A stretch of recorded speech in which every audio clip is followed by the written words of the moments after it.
টিকরপাড়াতে এসে আমাদের বোটিং হয়ে গেল। অসম্ভব সুন্দর একটা বোটিং করলাম। একই সঙ্গে পাহাড়, অরণ্য, নদীর গিরিখাত, জলপ্রপাত ঘেরা এক টুকরো শান্তির নিবাস। এক কথায় প্রকৃতির স্বর্গরাজ্য। প্রায় 1000 বর্গ কিলোমিটার বিস্তৃত সাতকোশিয়া অভয়ারণ্য। এখানে মহানদী উড়িষ্যার পূর্বঘাট পর্বতমালার মধ্যে দিয়ে 7 ক্রোশ পথ চলে সৃষ্টি করেছে অপূর্ব এক গিরিখাতের। মহানদীতে বোটিংয়ের সময় দেখতে পাবেন রোদ পোহানো কুমির, কচ্ছপ, নানা ধরনের পাখি, সমস্ত কিছু। এছাড়াও আছে নাইট সাফারি, অসাধারণ সূর্যোদয় ও সূর্যাস্তের দৃশ্য। এখানে একদম ঘন অরণ্যের মধ্যে বা মহানদীর তীরে আছে থাকার বেশ কিছু বাংলো। শুরু করছি আমাদের 4 রাত 4 দিনে সাতকোশিয়া ভ্রমণের প্রথম পর্ব। কলকাতা থেকে অঙ্গুল যাওয়ার জন্য আমরা হাজির হলাম শালিমার স্টেশনে। শালিমার স্টেশন থেকে সরাসরি অঙ্গুল যাওয়ার 2টি ট্রেন আছে। আমরা 4 যুবক, মানে সবাইকারই বয়স 58-র ওপর। তো সেই 4 যুবক, আমি, রবিন, অরিন্দম, সন্দীপ, 4 জন আমরা যাচ্ছি সাতকোশিয়া। আর সাতকোশিয়া যাওয়ার জন্য সবথেকে ভালো ট্রেন হলো শালিমার থেকে মহিমা গোসাই, 20831 মহিমা গোসাই। এটা সপ্তাহে 3 দিন, সোম, বুধ, শুক্র 9টা 20 মিনিটে শালিমার স্টেশন থেকে ছাড়ে। আপনি কটক বা ভুবনেশ্বর নেবেও সাতকোশিয়া যেতে পারেন। সেক্ষেত্রে আপনি কলকাতা থেকে ট্রেনের অপশান বেশি পেলেও কটক বা ভুবনেশ্বর থেকে সাতকোশিয়া যেতে অনেক রাস্তা পাড়ি দিতে হবে। সেক্ষেত্রে অঙ্গুল হয়ে যাওয়াই ভালো। বলতে বলতে আমাদের ট্রেন ছেড়ে দিল। আমরা এসে পৌঁছলাম অঙ্গুল স্টেশনে। ট্রেনটা প্রায় 2 ঘন্টা লেট। এই লেট করার ব্যাপারটা এই ট্রেনে আছেই। মহিমা গোসাই অঙ্গুল থেকে সাতকোশিয়াটা অনেক কাছে হয়, সেই জন্য আমরা অঙ্গুলেই নামলাম। এই ইনফরমেশনটা আগে দেয়া হয়নি। আর আপনারা ইচ্ছা করলে ভুবনেশ্বর কিংবা কটকেও নামতে পারেন। সেক্ষেত্রে কিন্তু সাতকোশিয়া অনেকটা ডিস্টেন্স হবে। আমরা এখন চলেছি অঙ্গুল স্টেশনের বাইরে। অঙ্গুল স্টেশনের বাইরেই আমাদের গাড়ি অপেক্ষা করছে। স্টেশনের বাইরেটা যাই। এই অঙ্গুল স্টেশনের বাইরে এখানে টোটো, অটো সমস্ত কিছু আছে। আর এই হচ্ছে আমাদের গাড়ি। এই যে বিকাশ ভাই এসে গেছে, বিকাশ চন্দ্র দাস। এই কদিন আমরা এই বিকাশের এই গাড়িতেই আমরা ঘুরবো। চলুন বিকাশের সঙ্গে পরে পরিচয় করাবো। অঙ্গুল স্টেশন থেকে বেরিয়ে একটু দূরে আমরা একটা রোড সাইডের চায়ের দোকান থেকে চা খেয়ে নিচ্ছি। চাটা কিন্তু বেশ ভালো করেছে। আর এখান থেকে আমরা ফার্স্টে যাব বাঘামুন্ডা। প্রায় 55 কিলোমিটার ডিস্টেন্স। পথে 2-1টা জায়গা দেখার আছে, সেই জায়গাগুলো দেখেই আমরা যাব। প্রথমে আমরা এলাম অঙ্গুল স্টেশন থেকে প্রায় 4 কিলোমিটার দূরে অবস্থিত জগন্নাথ মন্দিরে, যা শৈলী শ্রীক্ষেত্র নামে পরিচিত। 1996 খ্রিস্টাব্দে এই মন্দিরটি প্রতিষ্ঠিত হয়। আমরা বাঘামুন্ডার নেচার ক্যাম্প যেটা, সেটা যাওয়ার পথে প্রথমে জগন্নাথ মন্দির দর্শন করেই যাচ্ছি। অঙ্গুল স্টেশনের কাছাকাছি মন্দিরটা কিন্তু খুব সুন্দর। এই মন্দিরটি এখানকার এক অন্যতম দর্শনীয় স্থান।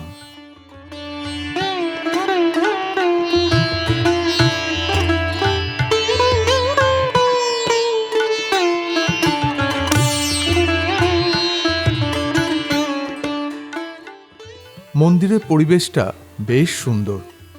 এটি হচ্ছে বিষ্ণু মন্দির। তারপরেই আছে দেবী সরস্বতীর মন্দির এবং মহালক্ষ্মীর মন্দির। মন্দিরের ভেতরেই আছে রথের আকারে তৈরি মন্দির। আধ্যাত্মিক ও স্থাপত্য শিল্পের এক অপূর্ব মেলবন্ধন এই মন্দির।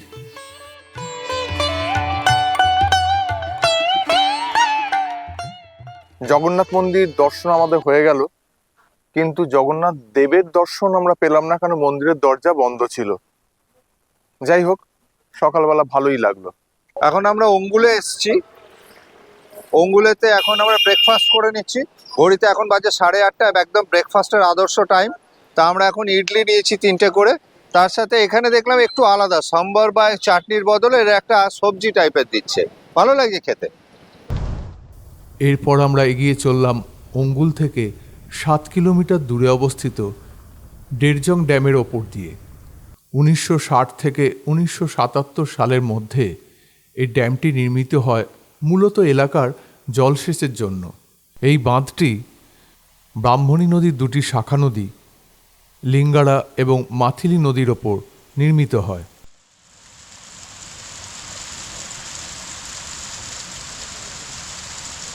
এটা যেদিকে জল ছাড়া হয় সেদিকটা খুব সুন্দর। সকালবেলা ব্রেকফাস্ট করে চা খেয়ে আমরা চলে এসেছি ডেরজিং ড্যামে। বিশাল বড় একটা ড্যাম, মানে খুবই সুন্দর। কি একদম চমৎকার, আর প্রচুর জল। হ্যাঁ, দূরে কুয়াশাচ্ছন্ন হয়ে আছে, অসাধারণ লাগছে। আমরা সকালবেলা আসার পথে, সাতকোশিয়া আসার পথে ডেরজং ড্যাম ঘুরে রাস্তার ধারে একটা কফি শপে এসেছি, একটু কফি খেয়ে নিচ্ছি। মানে আমাদের দিনের শুরুটা খুব সুন্দর হলো। আমরা গ্রামের রাস্তা ধরে এগিয়ে চললাম আমাদের আজকের গন্তব্যের উদ্দেশ্যে। সোজা রাস্তা ছেড়ে আমরা ডান দিকে রাস্তা ধরলাম। এখান থেকে টিকরপাড়ার দূরত্ব 35 কিলোমিটার। চলে এলাম সাতকোশিয়া ওয়াইল্ড লাইফ স্যাংচুয়ারি প্রবেশপথ পম্পাসরে।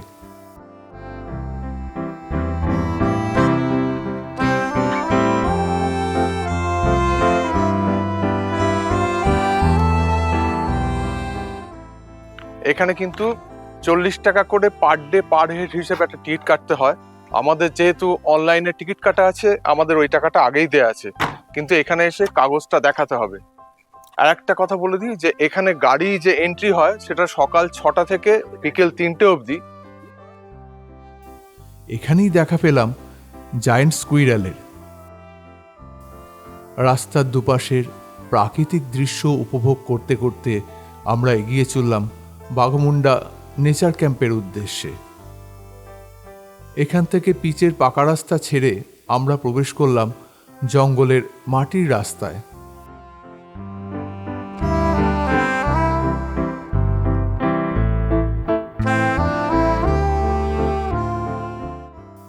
পৌঁছে গেলাম আমাদের আজকের থাকার ঠিকানায়।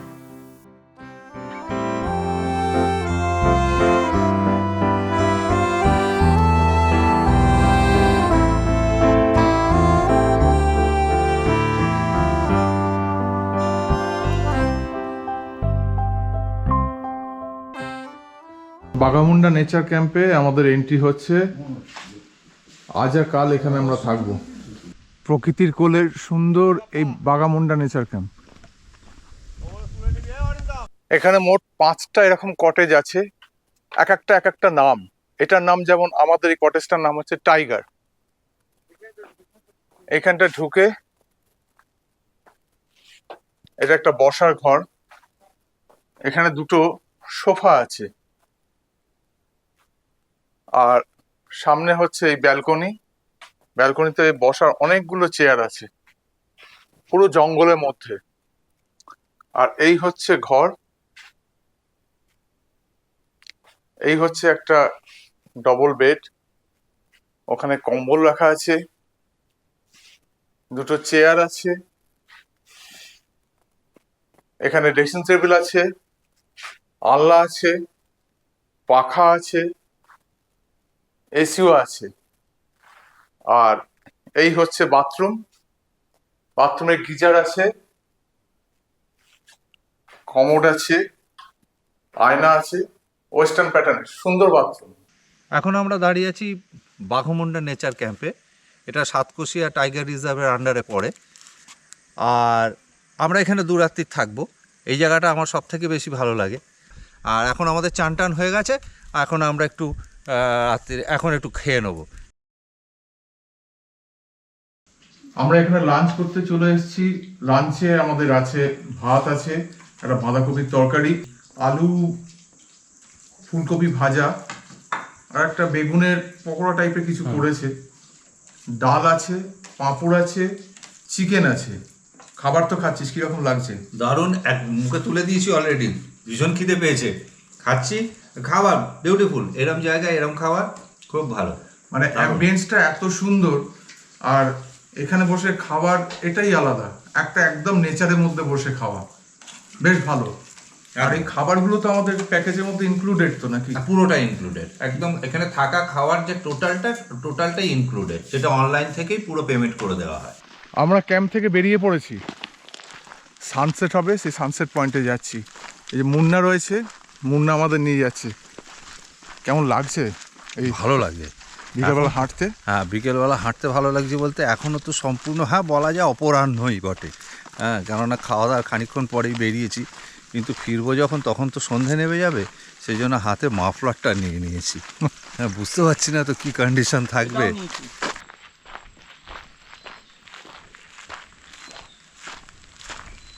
রাস্তা দিয়ে হাঁটছি, রাস্তা কিন্তু হাতি পটি পড়ে আছে প্রচুর, মানে এই রাস্তা দিয়ে হাতি যায়।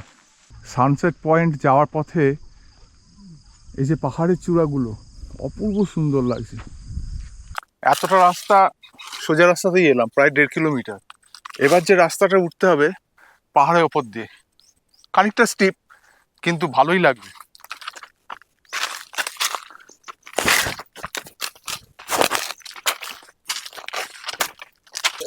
$45 অ্যাঙ্গেলে পাথরটা উঠেছে, একটু আস্তে আস্তে উঠলেই হবে। আস্তে আস্তে ওঠো।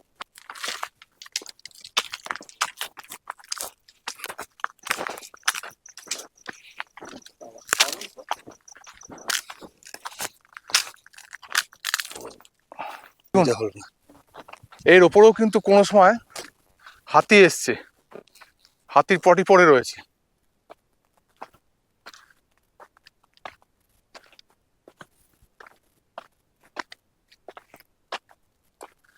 রাস্তাটা একটু খাড়াই, কিন্তু বেশ ভালো লাগছে। আর উপর থেকে চারিদিকের দৃশ্যটা দেখাচ্ছি, আশা করি ভালোই লাগবে। আমরা এখন এসেছি একেবারে পাহাড়ের চূড়ায়, যেখান থেকে সূর্যাস্তটা খুব সুন্দরভাবে দেখা যাবে। জায়গাটা কিরকম রে? অসাধারণ অসাধারণ। ওই যে ছোটনাগপুর মালভূমির পুরো রেঞ্জটা চারদিকে ঘিরে আছে, তার সাথে জঙ্গল, আর একটা পুরো রকি ফেস যেখানে পুরো শুধু পাথরের একটা টপ। দারুণ দারুণ দারুণ জায়গা, মানে যারা পারবেন, মানে যাদের পার সাথ দেবে, তারা কিন্তু এই জায়গাটা অবশ্যই আসবেন, আর মন সাথ দেবে। মন সাথ দেবে, এবং সানসেটটা দেখবেন। সানসেট আমি দেখাচ্ছি।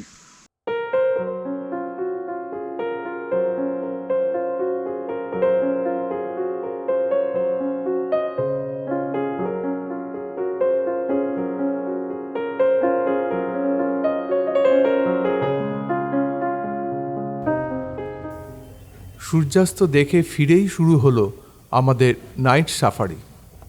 রাত্রিরের সাফারি আমার জীবনে এই প্রথম। ঘন জঙ্গলের মধ্যে 1 ঘন্টার এই সাফারি বেশ রোমাঞ্চকর।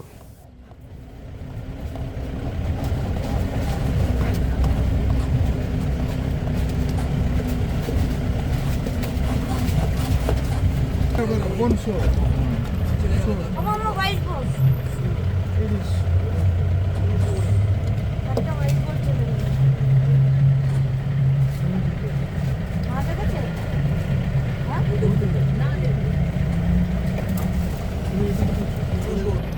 କୁଆଡ଼କୁ ଗଲେ ଆଦିରା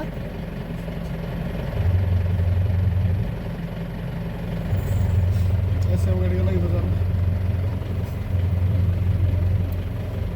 ଏସବୁ ଗଲେଣି ছবিটা তুলতে পারে, দেখো ছবি তোলো। চলে আসবে।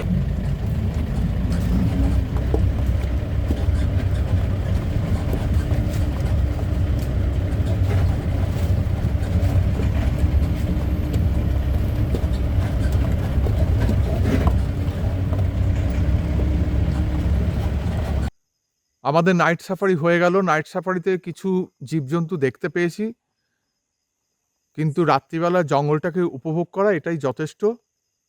ভালো লাগলো। আর এই চার্জ হচ্ছে 12টা সিট গাড়িতে, 12 সিটের এই গাড়ির ভাড়া হচ্ছে 4,200 টাকা। আপনি একজনও গেলেও সে 4,200, আর 12 জন গেলেও 4,200। সাফারি থেকে ফিরে স্ন্যাক্সে পকোড়া ও চা। এটাই মনে পড়ে রাতের এই বাগামুন্ডা ক্যাম্প তখন মোহময়। হ্যাঁ,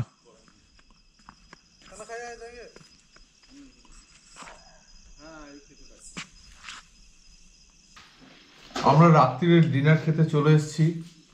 আমি নিয়েছি ভাত, আর ভাতের সঙ্গে নিয়েছি একটা বাঁধাকপির তরকারি, আর এখানে আলু ভাজা, ডাল, এর সঙ্গে ডিম ছিল। ডিমটা আমরা যে নিইনি, ডিমটা বলেছি কালকে সকালে ব্রেকফাস্টের সঙ্গে নেব। এখানে কিন্তু সব মিলিয়ে ব্যাপারটা খুব সুন্দর, একটা সুন্দর পরিবেশে খাওয়া দাওয়া হচ্ছে, বেশ ভালো। আবার কাল সকালে দেখা হবে। Good morning from Baghmunda nature camp Satkosia. সকালবেলা একটা সুন্দর রোদ উঠেছে, আকাশে একটু হালকা মেঘও আছে। আমরা সকালবেলা একটুখানি হেঁটে এলাম জঙ্গলের মধ্যে, কিছু পাখির ছবিও তুললাম। অ্যাম্বিয়েন্সটা কিন্তু খুব সুন্দর। চলুন আমাদের নেচার ক্যাম্পটা একটু আপনাদের ঘুরিয়ে দেখিয়ে নিয়ে আসি। ওপর থেকে দেখাই, ক্যান্টিনের সামনে থেকে দেখুন কত সুন্দর জায়গাটা। নেচার ক্যাম্পে ঢুকেই এই সামনে বসার বেশ কিছু জায়গা আছে, আর এখানে দোলনা আছে, ওইদিকেও একটা দোলনা আছে, এখানে একটা কটেজ আছে, আর ওই ওপরে ওইটা হচ্ছে আমাদের ক্যান্টিন কাম রেস্টুরেন্ট। এই যে দোলনা রয়েছে, গাছপালা দিয়ে সাজানো সুন্দর এই জায়গাটা। চতুর্দিকে পরিবেশটা কিন্তু খুব সুন্দর, চারিদিকে পাহাড় ঘেরা। এদিকে একটা ক্যাম্প আছে, এটা একটু নিচের দিকে, আর এই হচ্ছে খাবার জায়গা, যে রেস্টুরেন্ট। চলুন ওইদিকে ঘরটা দেখিয়ে নিয়ে আসি। আম গাছে প্রচুর বউল এসছে। নিচের দিকে এই যে কটেজটা রয়েছে, এটার নাম হচ্ছে চৌসিঙ্গাম। কটেজগুলো সব একই রকমের, ছড়িয়ে ছিটিয়ে, মানে জায়গাটা অনেক, ছোটরা এলেও কিন্তু বেশ উপভোগ করতে পারবে। নিচে ওইদিকে একটা কটেজ রয়েছে, আর বাদবাকি সমস্ত কটেজগুলো এইদিকে পরপর আছে। এদিকে 4টে কটেজ, ওদিকে একটা কটেজ। এই যে এদিকে পরপর সব কটেজ রয়েছে।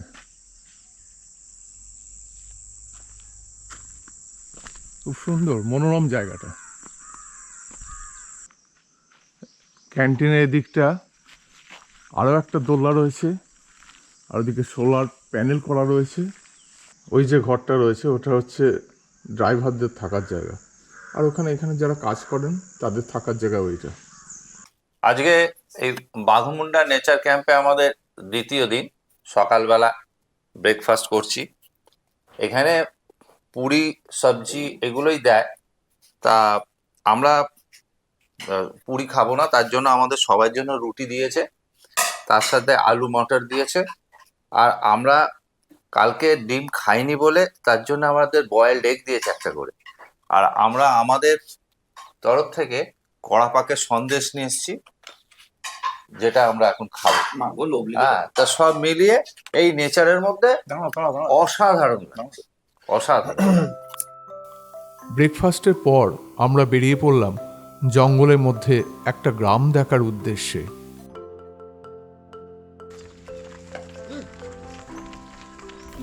লোকালয় থেকে বহু দূরে জঙ্গলের মধ্যে এক প্রান্তিক গ্রামের প্রাত্যহিক জীবন সংগ্রামের কাহিনী।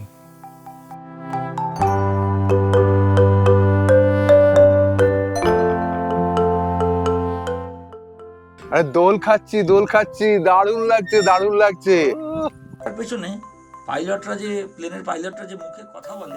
দুদিন প্রকৃতির মাঝে ঘুরে গল্প করে বেশ সুন্দর কাটলো। কেমন লাগছে এখানে এসে? ভীষণ ভালো লাগছে, ভীষণ ভীষণ ভালো লাগছে। আর একটা কথা বলে দিই, যে এখানে খাওয়া দাওয়া কিন্তু আপনার প্যাকেজের মধ্যে, ডবল বেডরুম এখানে উইথ ফুড, মানে 4 বার দেবে, ব্রেকফাস্ট, লাঞ্চ, রাত্রির একটা স্ন্যাক্স, সন্ধ্যেবেলা আর কি একটা স্ন্যাক্স, রাত্রে ডিনার, আর তার সঙ্গে চা তো আছেই। সব মিলিয়ে পার ডে পার রুম, মানে একটা রুমে 2 জন, ভাড়া হচ্ছে 3000 টাকা। তার সাথে এন্ট্রি পারমিটটা এর Entry সাথে permit তো আছে। ইনক্লুড করে ইনক্লুড নেয় করে না, 40 করে টাকা নেয়। Per day per head. Per head, হ্যাঁ।